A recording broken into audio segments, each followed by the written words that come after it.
नमस्कार,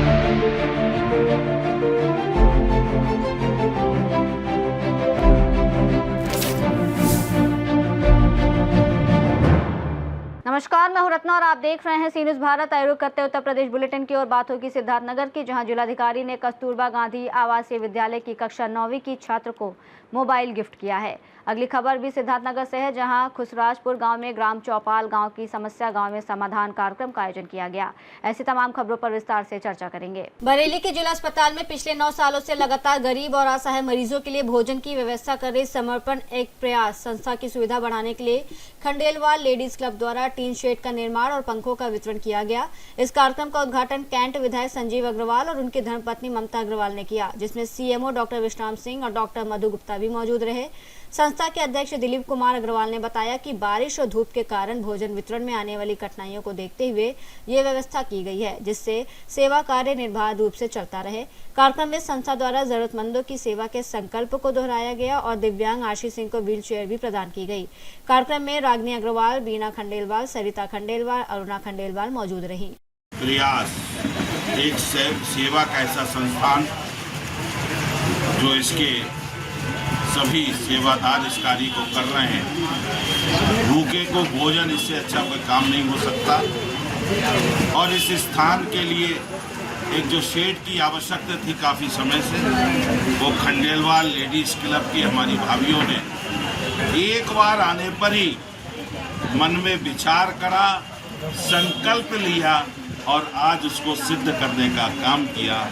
इससे अच्छी कोई बात नहीं हो सकती। मैं उनको बधाई और शुभकामनाएं देता हूं कि यहाँ जाड़ा गर्मी बरसात में जो भी गरीब यहाँ भोजन तीमानदार लोग आते हैं, भोजन लेते हैं, तो उन्हें अब बरसात में और धूप में खुले में नहीं खड़ा होना पड़ेगा और उसका लाभ मिलेगा। और समर्पण और एक सेवा संस्थान को मैं भी कहना चाहता हूँ, ये मेरी विधानसभा में जिला चिकित्सालय आता है, कभी भी उन्हें मेरे से कोई भी आवश्यकता हो, वैसे तो मैं हर समय उनके साथ खड़ा ही रहता हूँ, मेरे को लगता है मैं भी उनके परिवार का सदस्य हूँ, फिर भी मैं उनसे एक वादा करता हूँ, कभी भी उन्हें किसी चीज़ की आवश्यकता हो तो ये उनका छोटा भाई संजीव अग्रवाल विधायक के रूप में नहीं, एक भाई के रूप में उनके साथ हर समय खड़ा। बरेली से सीनियर संवाददाता बीएस चंदेल की रिपोर्ट। ललितपुर के विकासखंड मड़ावरा के मदनपुर गांव में भीषण गर्मी के बीच पेयजल संकट गहराता जा रहा है, जहां अधिकांश हैंडपंप खराब पड़े हैं और बड़ी आबादी के बीच केवल 2 हैंडपंप ही ग्रामीणों का सहारा बने हुए हैं।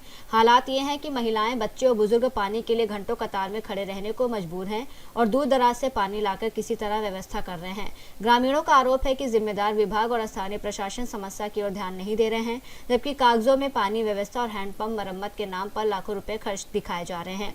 कई बार शिकायत करने के बावजूद समाधान न मिलने से ग्रामीणों में नाराजगी है और उन्होंने जल निगम से तत्काल हस्तक्षेप कर स्थायी समाधान की मांग की है। बिटिया नाम क्या है? राधिका। है? राधिका। किसकी बच्ची हो? बल्लू। कौन से गांव से हो? मदनपुर। अच्छा, यहाँ पेयजल की क्या स्थिति है? पानी के लिए पानी पिलाने का पानी नल नहीं है, बेगड़े डरे पानी पिलाने परेशान तो नल या हैंडपंप? हैंडपंप। अच्छा, तो अधिकांश हैंडपंप खराब है और का सब पूरे है, केवल 1-2 नल चल रहा पूरे गांव में। पूरे गांव में 2 नल चल रहे हैं। आपका नाम क्या है? जयराम। कौन से गांव से हैं आप? मदनपुर। अच्छा जी, जो हैंडपंप खराब पड़ा है, कितने लंबे समय से खराब पड़ा? ये कम से कम 2 साल से तो वहाँ से ही लगी है। तो यहाँ पे कोई कर्मचारी अधिकारी आता नहीं है? और पर साल से सुबह से पूछे पास गई, कोई कर्मचारी या अधिकारी देखने को नहीं आता? कोई नहीं सुनता है? कहते हैं, कोई नहीं सुनता है। अच्छा, तो ऐसी भीषण गर्मी में पानी कहाँ से भरते हैं आप लोग? पानी भरते हैं, ये खराब है, कभी कुआ डालाते हैं, कभी। ललितपुर से सीनियर संवाददाता राकेश कुमार वैद्य की रिपोर्ट। थाना सोनपुर क्षेत्र के ग्राम पंचायत बूढ़ी की मड़ैयो निवासी रोशनी की शादी 4 साल पहले थाना हयातनगर क्षेत्र में हुई थी। रोशनी के 2 बच्चे हैं। परिजनों का आरोप है कि शादी में अपनी हैसियत के अनुसार काफी दहेज दिया गया था, लेकिन इसके बावजूद ससुराल पक्ष संतुष्ट नहीं हुआ। आरोप है कि दहेज की मांग को लेकर रोशनी के साथ आए दिन मारपीट और मानसिक उत्पीड़न किया जाता है। रोशनी ने बताया कि उसका ससुर रामकिशोर उस पर बुरी नीयत रखता है, वहीं पति आकाश भी उसके साथ मारपीट करता है।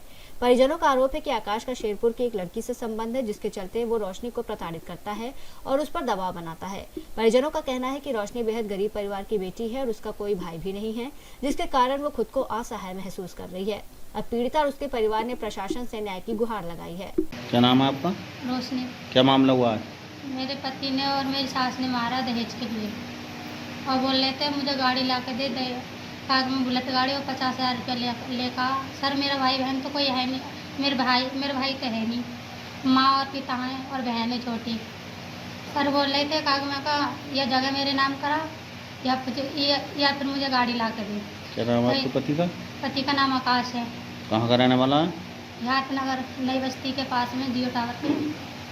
और सास ने और नंद ने और देवर ने बहुत मारी, बोल रहे थे या आग लगा दूंगा, ना तो मुझे बुलेट गाड़ी ला के दे और मुझे 50,000 रुपये ला के दे। मैंने बोला मैं कहाँ से लाऊं, मेरे माँ बाप तो वैसे ही गरीब हैं। सर का मैं क्या करती, सर कोई कमाने वाला ना है, क्या करें, मेरे माँ बाप को तो खुद का पेट पालना भारी पड़ गया है, बताओ क्या करें हम।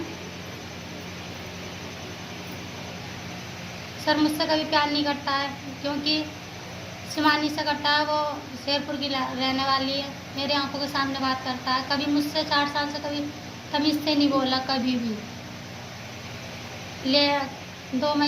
4-5 महीना हाँ तो 3-4 दिन के लिए ले आता है। सर 2 बच्चे हो गए 4 साल में, आज तक घर ही पले मेरे माँ बाप। मुझे बहुत बुरी तरीक़ा से मारा, कागमिया को मुझे कमरे में बंद कर मारा बहुत बुरी तरीक़ा से। तो कागमिया सर मुझ पर 24 घंटा गंदी नियत रखता है, 24 घंटा कहीं भी जाऊँ हर जगह ताकता है। और कागमिया इतना मारा गली में बेहोश हो गई। किन लोगों ने? उन्होंने आकाश ने और आकाश की माँ ने और ससुर भी थे। क्या नाम है आपके ससुर का? रामकिशोर। कौन लगता है आप पे बुरी नियत? रामकिशोर और ससुर ये तो मेरे पिता के बराबर हुए ना, वे मेरे बहुत गंदी निगाह रखते हैं सर। और क्या मैं इतना मारा, बहुत ज़्यादा बेहोश कर दी मैं। तो मोहल्ले वालों ने चची यदि सांस लगाए, उन्होंने उठा कर मुझे डाला, जब कहीं पानी आने डाला, जब कहीं मुझे होश आया, जब कहीं मैं अपने मैके आई। फिर मैके आके मैंने अपने माँ बाप से गए, जब कहीं मेरे माँ बाप क्या करें, गरीब जैसे हैं। संभल से सी न्यूज़ संवाददाता वसीम की रिपोर्ट। सिद्धार्थनगर जिले में जिलाधिकारी ने एक सराहनीय पहल करते हुए कस्तूरबा गांधी आवासीय विद्यालय की कक्षा 9 की छात्रा को मोबाइल फोन गिफ्ट किया। मोबाइल पाकर छात्रा के चेहरे पर खुशी की लहर दौड़ गई। छात्रा ने जिला प्रशासन का धन्यवाद देते हुए कहा कि अब वो अपनी छूट रही ऑनलाइन कक्षाओं को नियमित रूप से जारी रख सकेगी।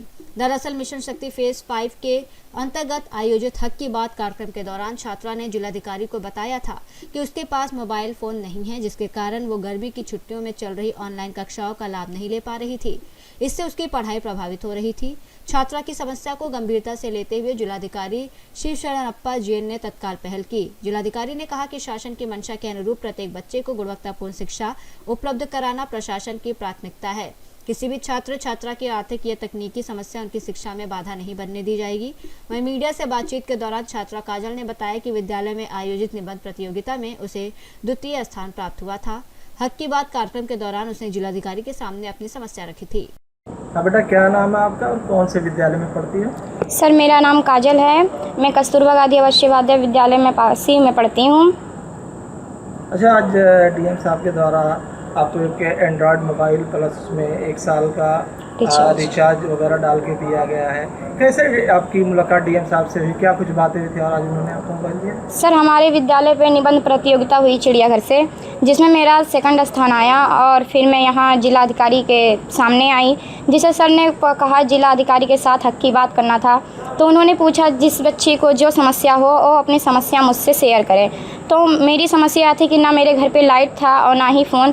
तो मैंने सर से कहा और सर ने मेरी समस्याओं को ध्यान में रखते हुए मुझे फ़ोन दिलाया, जिससे मुझे बहुत खुशी हुई।